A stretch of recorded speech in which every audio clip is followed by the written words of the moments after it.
Saat mencium aroma pekat karbol pembersih, Bimo tak sengaja melihat bug fatal yang mengancam peluncuran startup unicorn.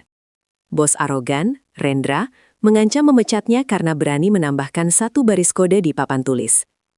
Rendra tertawa meremehkan, tidak menyadari bahwa office boy yang baru saja ia hina itu adalah jenius algoritma peraih medali emas, yang akan segera membongkar semua kecurangan digitalnya.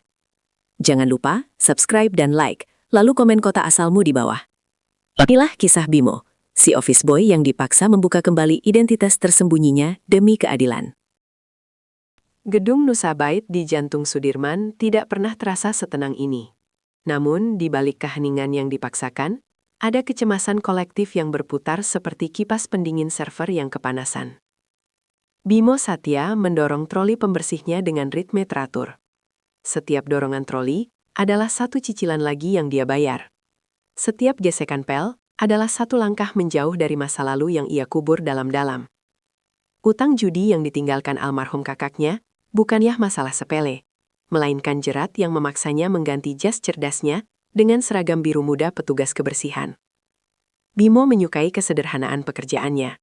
Tidak ada algoritma yang rumit, tidak ada logika terdistribusi, hanya hukum fisika dan kimia pembersih lantai yang jujur. Tetapi terkadang, otaknya yang terbiasa menganalisis data dalam skala besar sulit dihentikan. Matanya selalu bekerja lebih cepat daripada tangannya, memproses setiap anomali dan kelemahan di sekitarnya. Di ruang rapat Merdeka, ketenangan Bimo hancur oleh ledakan suara. Pintu kaca tebal itu tidak cukup untuk meredam arogansi yang membubung tinggi. Rendra Miguna, Head of Engineering Nusabait, sedang menampilkan kemarahan mahal di depan tim pengembangnya yang lesu. Rendra dikenal karena sepatu kulit Italia dan jam tangan seharga mobil. Dia menggelegar, menuduh timnya tidak becus karena bug Phoenix masih belum bisa ditaklukkan. Bug ini adalah kesalahan fatal yang mengancam peluncuran produk utama mereka. Kalian ini dibayar mahal untuk apa? Untuk membuat kekacauan yang bahkan tidak bisa diselesaikan oleh sistem entry level? Suara Rendra memantul, dipenuhi nada merendahkan. Bimo menepi di dekat dispenser air, berpura-pura mengganti galon, sementara otaknya menyerap setiap kata dan setiap detail di dalam ruang rapat. Rendra memegang spidol permanen, menuliskan sepotong kode di papan tulis kaca. Barisan logika itu terlihat rumit, penuh dengan simbol yang tampak seperti mantra kuno bagi orang awam. Lihat baik-baik, bentak Rendra sambil menunjuk kode yang baru saja dia tulis. Looping ini seharusnya menjadi solusi. Jika kalian punya otak, kalian pasti tahu bagaimana menyelesaikannya. Ini adalah A, B, C dari rerouting data.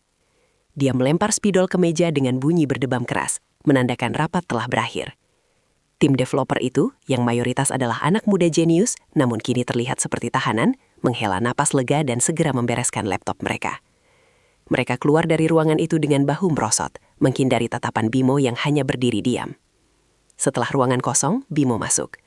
Ruang rapat Merdeka berbau kopi dingin dan frustrasi. Ia mengambil lap microfiber dan cairan pembersih kaca, mulai bekerja dari sudut terjauh. Saat dia bergerak mendekati papan tulis, mata Bimo terpaku pada tulisan tangan Rendra yang besar dan arogan. Barisan kode yang dituliskan Rendra tadi, yang disebutnya solusi A, B, C, jelas-jelas mengandung cacat fatal. Bukan hanya tidak efisien, tetapi loop yang ia buat akan menghasilkan error berulang yang justru memperparah bug Phoenix. Jantung Bimo berdebar pelan.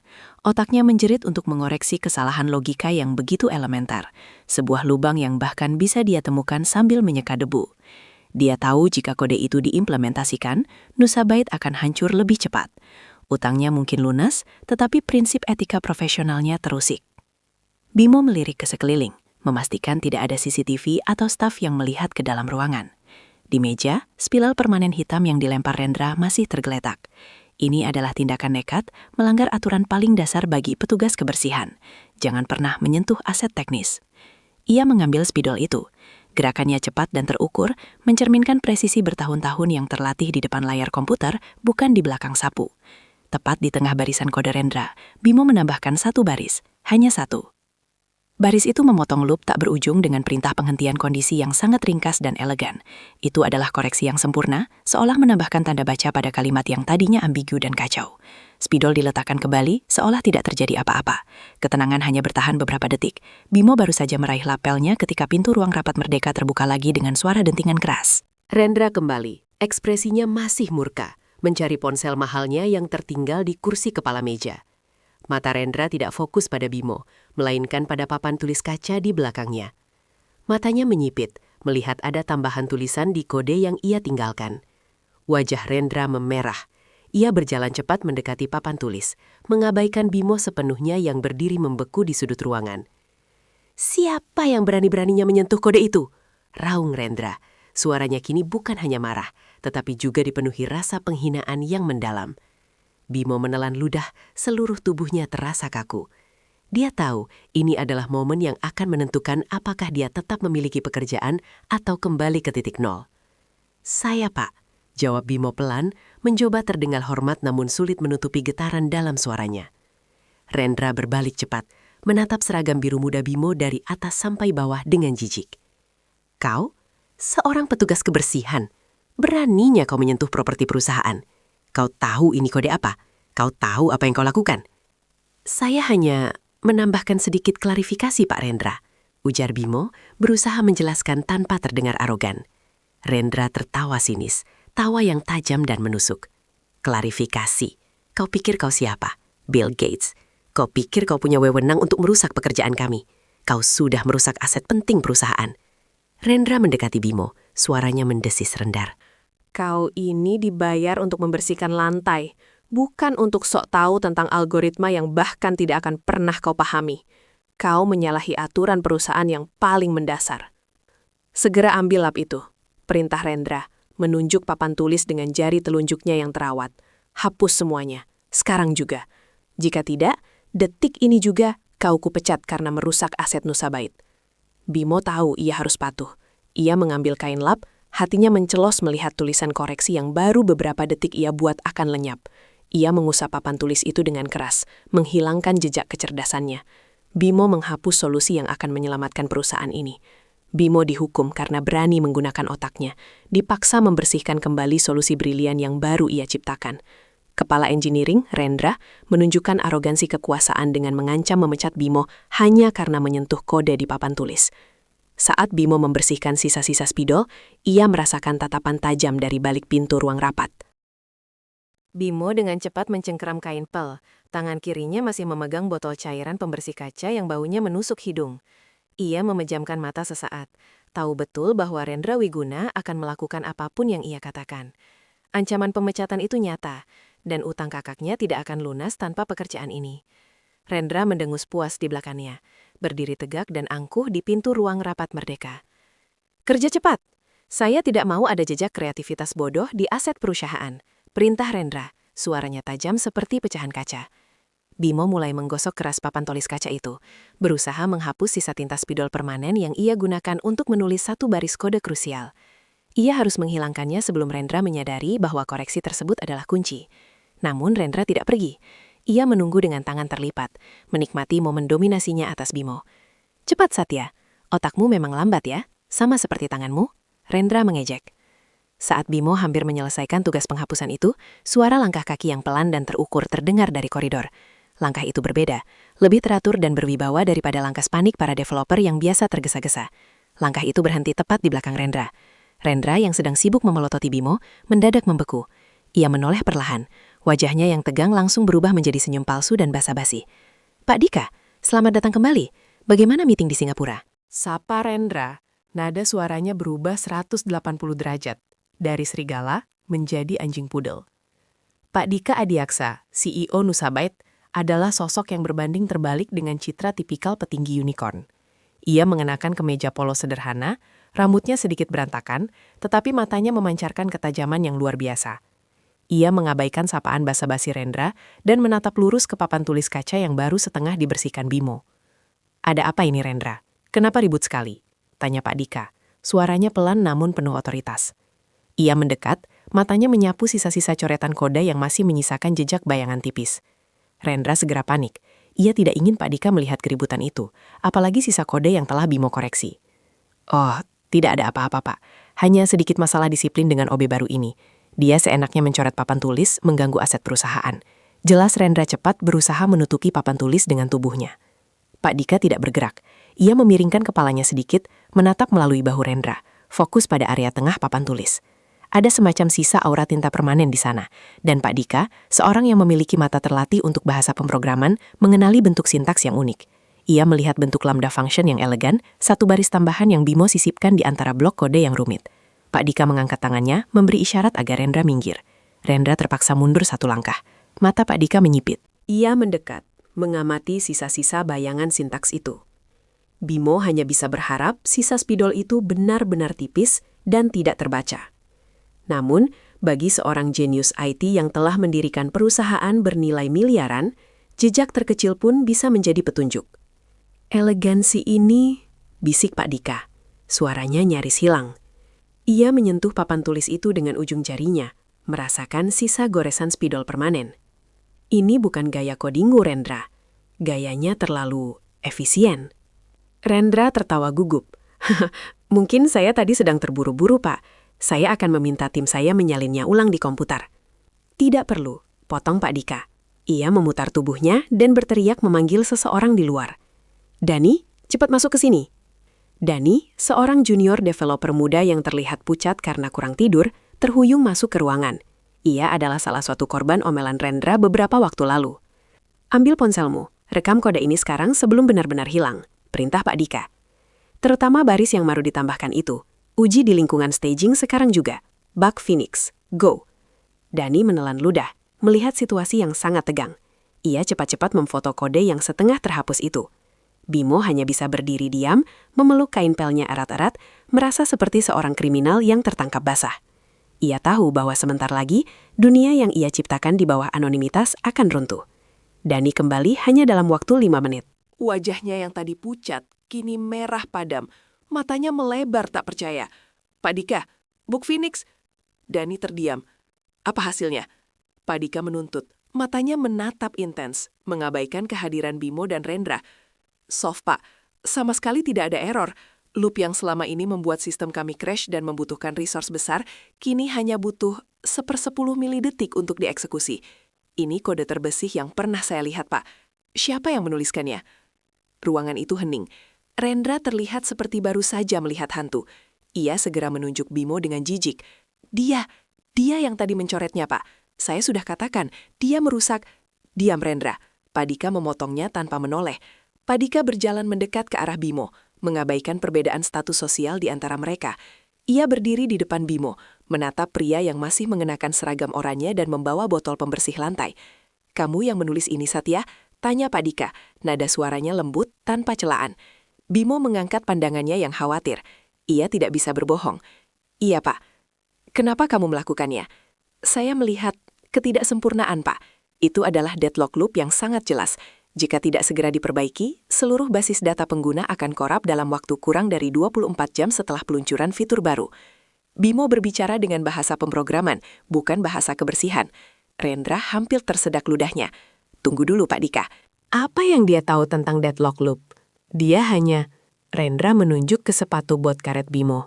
Pak Dika tetap fokus pada Bimo. Rendra benar. Apa yang kamu tahu? Kamu hanya petugas kebersihan. Tidak ada riwayat pendidikan teknik informatika di data pribadimu, Satya. Hanya SMA dan alamat di kontrakan Kumung daerah Tambora. Bimo merasakan panas di pipinya. Ia merogoh saku seragamnya, secara tidak sengaja menyentuh lipatan kecil nota utang yang ia bawa. Ia menggigit bibir bawahnya, siap untuk dipecat dan kembali ke kehidupan anonim. Pak Dika tersenyum tipis, senyum yang sangat jarang terlihat. Kamu menyembunyikan identitasmu dengan baik, Satya Bima. Bimo terkejut. Satya Bima adalah nama lengkapnya yang ia kubur dalam-dalam. Ia hanya dikenal sebagai Bimo Satya di Nusa Bait. 5 tahun lalu, lanjut Pak Dika, matanya menembus topeng keanoniman Bimo. Di Tokyo, seorang remaja dari Indonesia memenangkan medali emas Olimpiade Informatika Internasional dengan solusi dynamic programming yang memecahkan rekor kecepatan dunia. Dia tiba-tiba menghilang setelahnya, tidak pernah menyelesaikan kuliahnya di Stanford, tidak pernah muncul di radar startup manapun. Kami semua mengira dia pindah negara. Jantung Bimo berdegup kencang, menyaingi suara kipas pendingin di ruang server terdekat. Ia merasa seluruh kantor tengah mendengarkan rahasia yang ia jaga dengan susah payah. Bimo memulai. Suaranya bergetar. Medali emas itu, potong Pak Dika. Tatapannya menyiratkan pemahaman yang dalam. Apakah masih kamu simpan? Bimo secara naluriah menyentuh area saku dalamnya. tempat ia selalu menyimpan liontin kecil berbentuk mikrochip yang sebenarnya adalah hadiah dari Olimpiade tersebut. Ia tidak pernah memakainya sebagai perhiasan, melainkan sebagai pengingat pahit. Bimo diam. Keheningan itu adalah jawaban.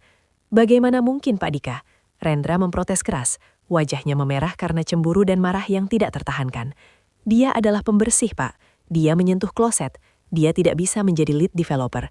Ini melanggar semua standar rekrutmen kita. Pak Dika akhirnya menoleh ke Rendra. Tatapannya dingin.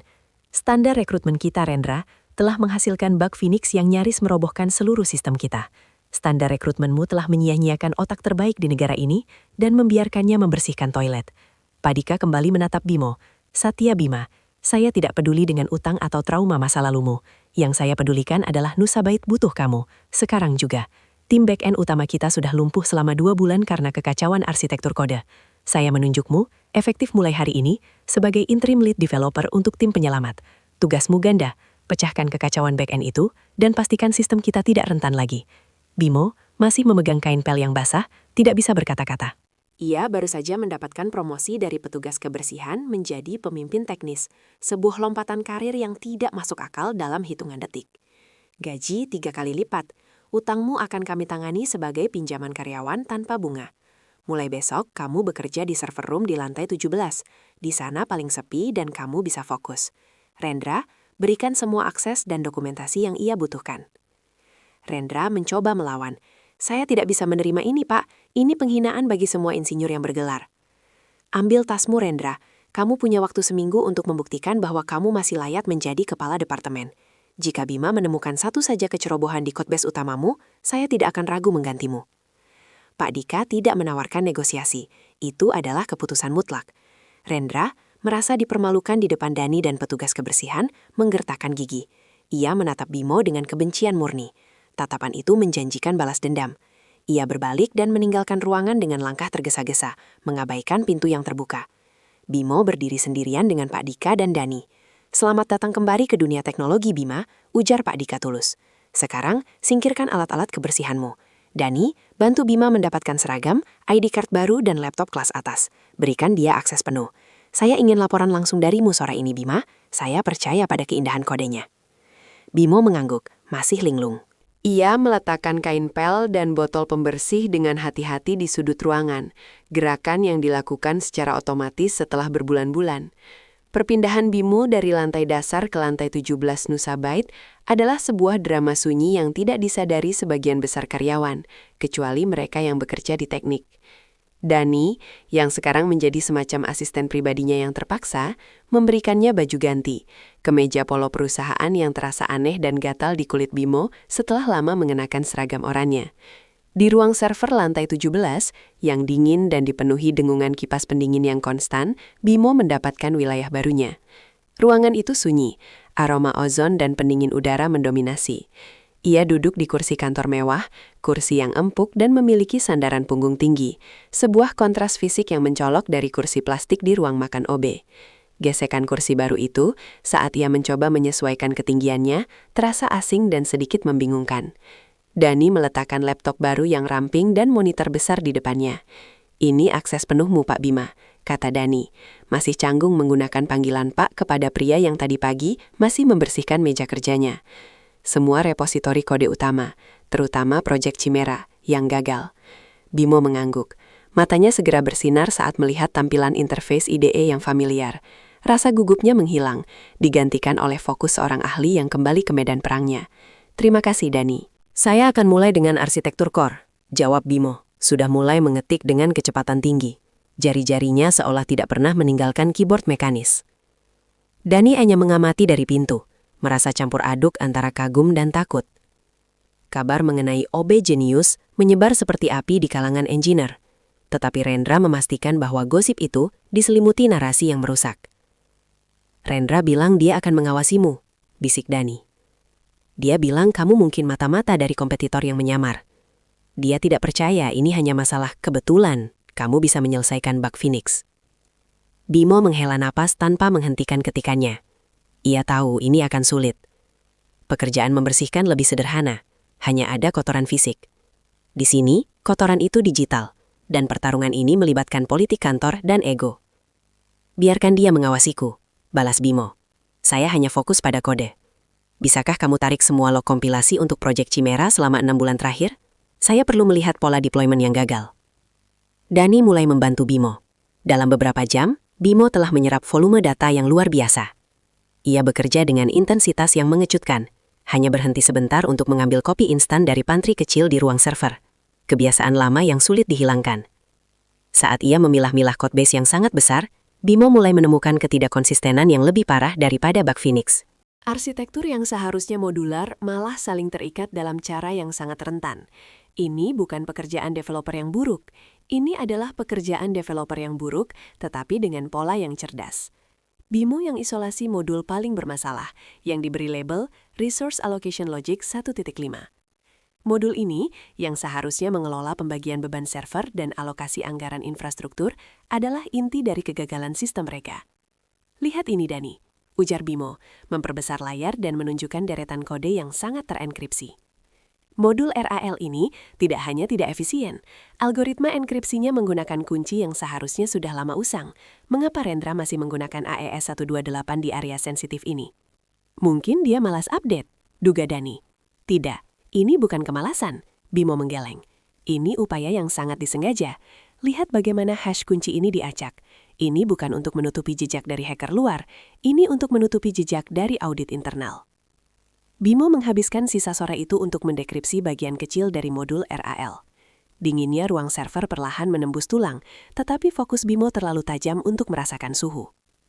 Ia mulai membandingkan log kode dengan log finansial perusahaan yang berhasil ia akses melalui portal internal yang diberikan Pak Dika. Saat Bimo menyelam lebih dalam ke dalam logika alokasi sumber daya, ia menemukan sesuatu yang sangat mengejutkan di balik lapisan-lapisan kelas dan method yang rumit. Ini tidak mungkin, gumam Bimo, menarik kursinya menjauh dari meja. Ia menemukan fungsi yang terselip jauh di dalam inti RAL. Sebuah fungsi kecil yang seolah-olah mengelola sisa overhead bandwidth yang tidak terpakai. Fungsi ini seharusnya menghitung sisa, tetapi yang dilakukan fungsi ini adalah secara periodik, setiap jam 3 pagi, mengirimkan data kecil, nyaris tidak terdeteksi, ke sebuah alamat IP eksternal. Alamat IP itu mengarah ke virtual private server yang terdaftar atas nama perusahaan vendor IT kecil bernama Digital Harmony. Bimo membuka log transaksi keuangan Nusabyte. Ia mencocokkan log data yang dikirim oleh RAL dengan invoice yang masuk ke Departemen Keuangan dari Digital Harmony. Keterkejutan Bimo semakin besar. Digital Harmony secara rutin menagih Nusabyte untuk layanan konsultasi keamanan jaringan eksternal dengan biaya fantastis, mencapai miliaran rupiah setiap kuartal. Dani, tarik data kontrak vendor untuk Digital Harmony. Siapa pemiliknya? Tanya Bimo. Suaranya kini dingin dan tegang. Dani mengetik sebentar. Data muncul di layar. Pemiliknya adalah PT Wahana Abadi Digital, dan direktur utamanya adalah Rendra Wiguna. Bimo membanting tangannya ke meja, membuat mouse di depannya bergetar. Itu dia, ujar Bimo, matanya menyala. Bug Phoenix bukan kecerobohan. Modul RAL ini bukan kegagalan desain. Ini adalah backdoor korupsi yang sangat rapi. Rendra tidak hanya menyia-nyiakan uang perusahaan karena ketidakmampuannya. Dia secara aktif mencurinya, menggunakan kegagalan sistem sebagai kedok untuk membenarkan pembayaran besar kepada perusahaan vendor fiktifnya sendiri. Bimo menyadari bahwa bahaya yang ia hadapi kini jauh lebih besar daripada sekedar menyelesaikan bug teknis. Ia telah menemukan sebuah skema kriminal digital yang dilakukan oleh atasannya sendiri, pria yang memiliki kekuatan dan koneksi politik di dalam perusahaan. Kita harus segera melaporkan ini, Pak Bima, kata Dani, wajahnya pucat pasi. Belum. Jika kita melaporkannya sekarang, Rendra akan menghapus semua jejak digital. Backdoor ini sangat cerdas, hampir tidak meninggalkan sidik jari transaksi di log utama. Kita harus membuat salinan forensik dari keseluruhan database transaksi ini sebelum ia menyadari bahwa saya telah mengakses modul RAL. Bimo kembali fokus pada keyboard. Waktu sangat sempit. Ia tahu Rendra akan memantau setiap gerakannya, mencari kesalahan sekecil apapun untuk menjatuhkannya. 3 hari berlalu dalam kondisi yang sangat tegang. Bimo, didukung oleh Pak Dika yang memberikan perlindungan penuh, bekerja tanpa henti di ruang server. Ia hanya tidur sebentar di kursi kantornya. Ketegangan di lantai 17 mulai memuncak. Rendra, yang diancam posisinya, mulai menggunakan taktik kotor. Ia menyabotase pekerjaan Bimo dengan cara-cara subtil, seperti mengubah jalur dependensi kode di server uji coba atau menyebarkan error log palsu. Suatu pagi, saat Bimo sedang istirahat singkat di pantry, Rendra muncul, membawa kopi mahal yang aromanya memenuhi ruangan. "Hei Bima, Bagaimana rasanya menjadi lead developer yang dihormati? Sudah bisa melunasi utang judimu? Rendra berbisik, nadanya merendahkan. Bimo tidak menoleh. Saya hanya fokus membersihkan kode, Rendra. Oh ya, saya dengar kamu sibuk sekali membersihkan modul RAL. Modul yang sudah saya kerjakan dengan susah payah selama setahun. Kata Rendra, suaranya tajam. Hati-hati, Bima. Kaki kecilmu itu baru saja menginjak area yang sangat besar. Kamu pikir Pak Dika benar-benar mempromosikanmu karena kejeniusanmu? Tidak. Dia hanya ingin menempatkan monyet jinak yang bisa dia kendalikan. Rendra mendekat. Kamu kembali ke sini karena utang. Saya tahu ceritamu. Kakakmu gantung diri karena utang judi.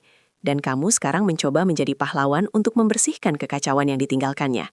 Tapi kamu tidak tahu apa-apa tentang permainan besar di Nusa Bait. Bimo akhirnya menoleh.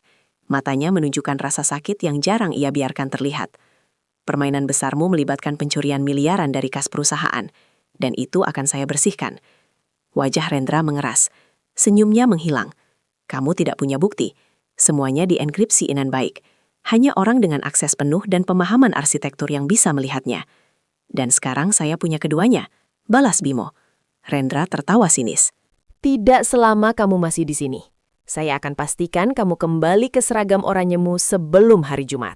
Ia meletakkan cangkir kopi panasnya di meja pantry, seolah-olah itu adalah sebuah deklarasi perang dan pergi. Tepat pukul 10 pagi, Pak Dika memanggil Bimo ke ruangannya. Suasana kantor terasa berat, seolah udara pun tahu bahwa sebuah konfrontasi besar akan terjadi.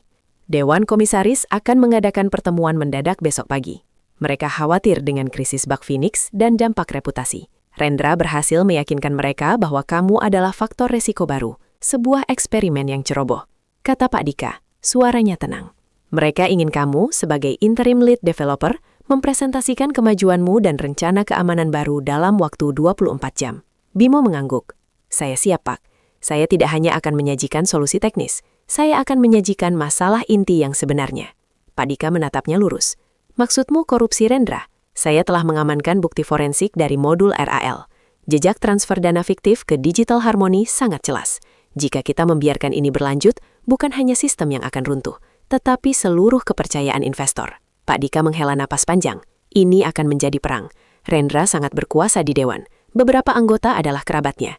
Jika kamu gagal membuktikan apapun, atau jika presentasimu cacat secara teknis, kamu akan dipecat, dan saya akan kehilangan kontrol. Kamu harus sempurna, Bima. Saya tahu, Pak. Bimo kembali ke ruang server, bekerja sama dengan Dani untuk menyusun presentasi yang tidak hanya secara teknis sempurna, tetapi juga secara visual tidak terbantahkan. Mereka perlu memproyeksikan data mentah dari log transfer yang sulit dipalsukan. Malam itu, Bimo mencetak semua log transfer ke dalam bentuk digital yang aman. Ia juga membuat dua solusi. Solusi A, yang memperbaiki semua kekacauan back-end dan meningkatkan keamanan, dan solusi B, yang hanya untuk Dewan Komisaris. Sebuah visualisasi yang menunjukkan secara kronologis bagaimana dana miliaran perusahaan dialihkan dari rekening Nusa Bait ke rekening vendor fiktif milik Rendra. Saat jam menunjukkan pukul 2 pagi, Bimo telah selesai. Ia menyandarkan punggung ke kursi, merasakan kelegaan yang luar biasa, meskipun rasa takut akan konfrontasi esok hari masih menjeratnya. Ia melihat sekeliling ruang server. Ini adalah tempat yang tenang. Sebuah tempat di mana logika berkuasa dan ego tidak bisa bersembunyi. Tiba-tiba, lampu di ruang server berkedip, lalu padam sepenuhnya. Gelap gulita. Hanya suara dengungan kipas pendingin yang masih terdengar samar dari dalam rack server yang memiliki catu daya terpisah. Bimo segera tahu ada yang tidak beres. Ini bukan pemadaman listrik biasa. Ia menyalakan senter di ponselnya. Dani, panggil Bimo. Dani sedang tertidur di pantry kecil.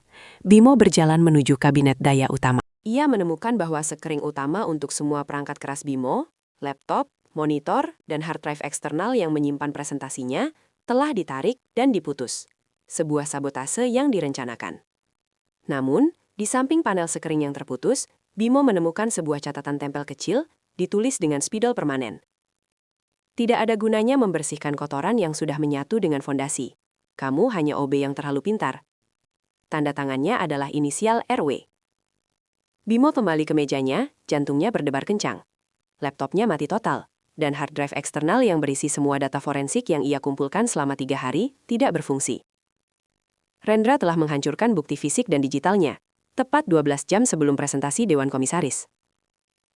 Bimo, seorang petugas kebersihan yang terungkap identitasnya sebagai jenius algoritma, kini telah dipromosikan dan menemukan skema korupsi digital yang terorganisir.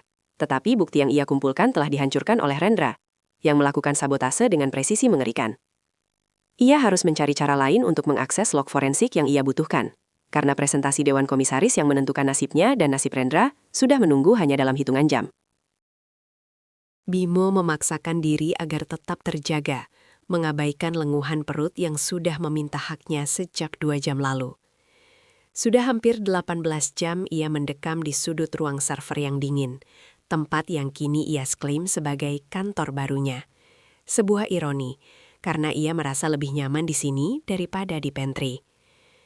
Kursi mewah pinjaman dari Pak Dika, yang terasa asing di bawah tubuhnya yang biasa berdiri, berderit pelan setiap kali ia bergerak, menciptakan gesekan tajam yang kontras dengan dengungan kipas pendingin ruangan. Jejak digital yang ia temukan bukan hanya sekedar kecacatan logika pemrograman, melainkan sebuah jejak kaki yang sangat rapi di lumpur. Rendra tidak hanya gagal membuat algoritma yang efisien, dia secara sistematis membangun sebuah labirin. Lubang anggaran yang tersembunyi di modul pembayaran vendor, yang semula Bimo kira hanya kekacauan legacy code, kini jelas merupakan sebuah backdoor digital yang dirancang untuk mengalihkan dana.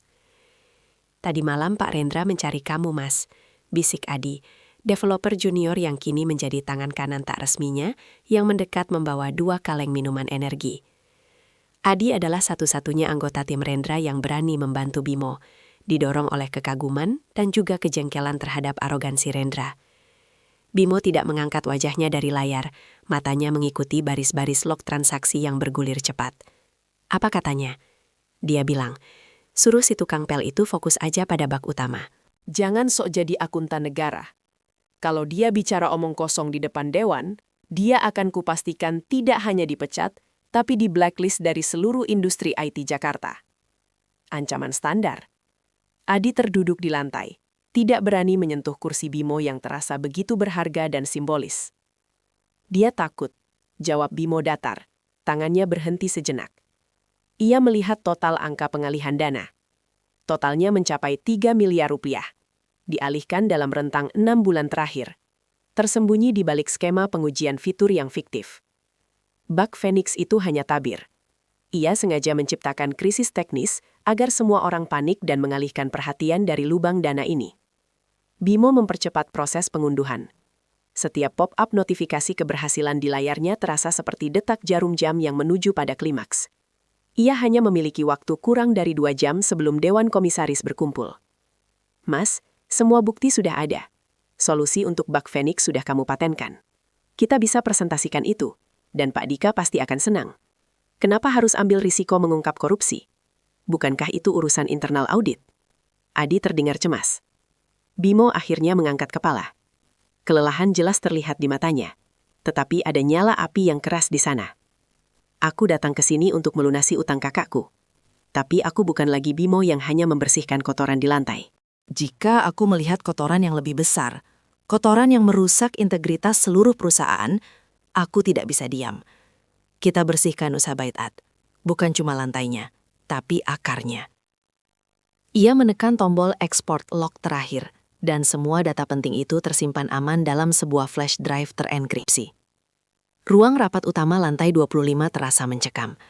Meja kayu panjang mengilap diduduki oleh 4 anggota Dewan Komisaris, Pak Dika, Rendra, dan Bimo. Rendra terlihat tenang, bahkan sedikit angkuh, mengenakan setelan jas abu-abu yang mahal. Bimo, di sisi lain, masih mengenakan kemeja yang sama dari semalam, tampak sedikit lelah, namun matanya tajam. "Bimo," ujar salah satu Dewan Komisaris, Bapak Santoso.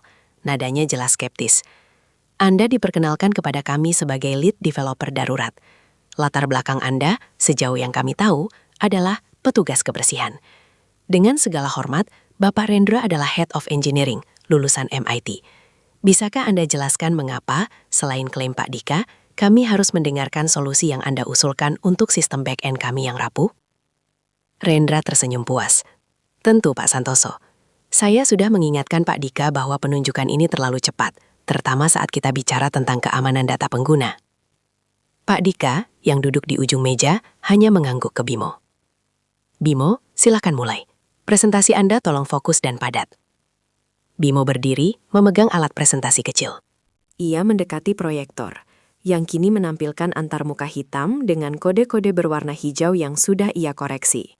Suaranya, meskipun pelan, terdengar jelas dan penuh otoritas. Terima kasih. Nama saya Bimo Satya. Dalam 24 jam terakhir, saya dan tim darurat telah mengimplementasikan solusi permanen untuk bug Phoenix. Bug ini, yang menyebabkan loop tak berujung dan beban server yang luar biasa, sekarang terkunci. Saya telah menggunakan arsitektur data K-layer yang mengintegrasikan verifikasi ganda sebelum eksekusi query server. Rendra menyela dengan tawa kecil yang dibuat-buat.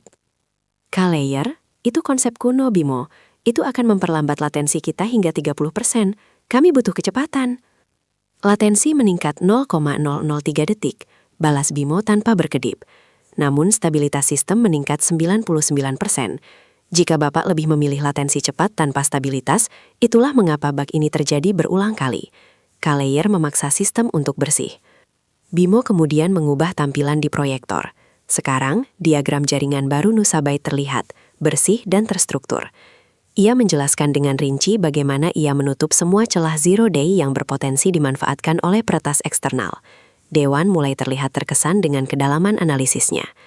Namun Tuan-Tuan Dewan, lanjut Bimo, merubah nada suaranya menjadi lebih serius, memperbaiki bug dan keamanan sistem bukanlah fokus utama dari presentasi saya hari ini. Saya menemukan bahwa masalah Nusa Byte bukan terletak pada kegagalan teknis, melainkan pada kegagalan etis yang disengaja.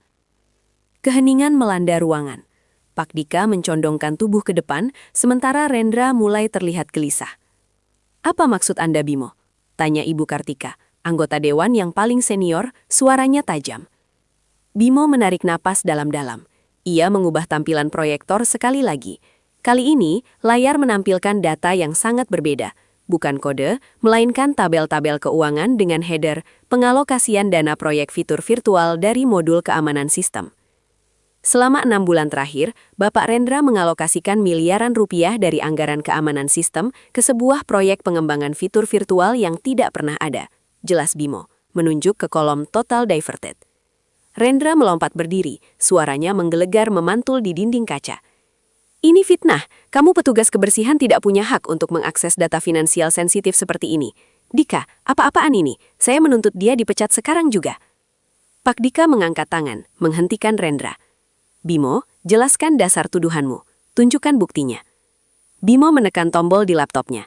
Serangkaian notifikasi pop-up cepat dan berulang memenuhi layar proyektor, menunjukkan log transaksi real-time. Transaksi ini, kata Bimo, menunjuk ke sebuah entry dengan nama vendor PT Digital Sinergi, adalah fiktif. Perusahaan ini adalah Shell Company, didirikan 3 hari setelah Rendra menandatangani proposal pengalokasian dana ini. Log menunjukkan transfer dana dilakukan secara bertahap, disamarkan sebagai pembayaran licensing perangkat lunak, tetapi setiap IP address yang melakukan otorisasi transaksi ini kembali ke satu lokasi yang sama, server pribadi Bapak Rendra di rumahnya. Para anggota Dewan Komisaris saling pandang dengan ekspresi kaget. Rendra yang tadinya marah, kini tampak pucat pasi. Bug Phoenix, sambung Bimo, suaranya kini penuh penekanan, bukanlah bug yang rumit. Itu adalah pengalih perhatian yang sempurna. Ketika semua orang panik mencari bug di ribuan baris kode, ia bisa leluasa menguras dana keamanan tanpa ada yang menyadarinya. Karena semua orang sibuk memadamkan api yang sengaja ia nyalakan. Rendra mencoba menyelamatkan diri. Ini semua rekayasa. Dia mantan narapidana. Dika, dia punya utang judi miliaran. Bagaimana Anda bisa percaya pada omongan pembohong ini? Tadi Anda bertanya mengapa Anda harus percaya pada saya, Pak Santoso. Ujar Bimo, menatap Santoso dengan tenang. Saya tidak meminta Anda percaya pada saya. Saya meminta Anda percaya pada data. Bimo memproyeksikan satu data terakhir, sebuah screenshot dari email internal Rendra kepada PT Digital Sinergi yang berisi instruksi untuk menunda pengiriman invoice fisik sampai sistem telah stabil. Bukti yang tidak terbantahkan. Terdengar desahan terkejut dari Dewan. Pak Dika Adiaksa berdiri. Wajahnya keras. Ia tidak memandang Rendra, tetapi langsung menghubungi tim legal dan keamanan melalui telepon. Rendra Wiguna, Anda dibebas tugaskan segera. Semua aset perusahaan yang Anda pegang akan kami sita, dan audit forensik akan dimulai malam ini juga. Rendra tahu permainan berakhir. Ia mencoba berargumen lagi, tetapi dua petugas keamanan dengan cepat memasuki ruangan. Rendra mencoba melarikan diri menuju pintu, tetapi dicegat. Kau akan menyesal, Bimo. Kau tidak tahu siapa yang kau hadapi, teriak Rendra sambil diseret keluar. Suara pintu ruang rapat yang ditutup dengan keras oleh petugas keamanan menggema, menandakan kejatuhan seorang eksekutif arogan. Setelah keheningan panjang, Pak Dika berbalik menghadap Bimo. Wajahnya yang tegang kini dipenuhi rasa lega dan penghargaan yang mendalam. Bimo, ujar Pak Dika, suaranya sedikit serak. Anda tidak hanya menyelamatkan kode kami, Anda menyelamatkan perusahaan kami dari kehancuran finansial dan etika. Saya berutang banyak pada Anda. Bimo menghela napas. Kelelahan 24 jam akhirnya terasa. Saya hanya melakukan pekerjaan saya, Pak Dika, membersihkan kotoran. Pekerjaan yang jauh melampaui deskripsi kerja. Mulai hari ini, Bimo Satya, kata Pak Dika, dengan senyum lebar. Anda adalah Chief Technology Officer sementara Nusabait. Dukungan penuh Dewan ada di belakang Anda. Dan mengenai utang kakak Anda, itu sudah teratasi. Anda fokus membersihkan sisa-sisa yang ditinggalkan Rendra. Bimo terdiam. Beban miliaran yang selama ini menghimpit pundaknya, beban yang membuatnya menyembunyikan identitas dan mengorbankan mimpinya, kini terangkat. Ia menatap keluar jendela, ke panorama Jakarta yang luas. Ia kini bukan lagi Bimo si tukang pel, melainkan Bimo sang pembersih etika digital. Tugas barunya jauh lebih besar daripada sekadar memperbaiki bug. Ia harus merombak fondasi Nusabait. Bimo berhasil mengungkap skema korupsi digital yang dilakukan Rendra Wiguna, menyelamatkan Nusabait dari kerugian finansial yang parah, dan akhirnya melunasi utang masa lalunya, sekaligus menerima jabatan sebagai CTO sementara. Dengan identitas dan status barunya, Bimo menyadari bahwa membersihkan sistem dari kode korup jauh lebih sulit daripada membersihkan lantai kantor. Kini, Bimo harus membuktikan bahwa kecerdasannya yang tersembunyi dapat mengarahkan Nusabait untuk bersaing di panggung unicorn global.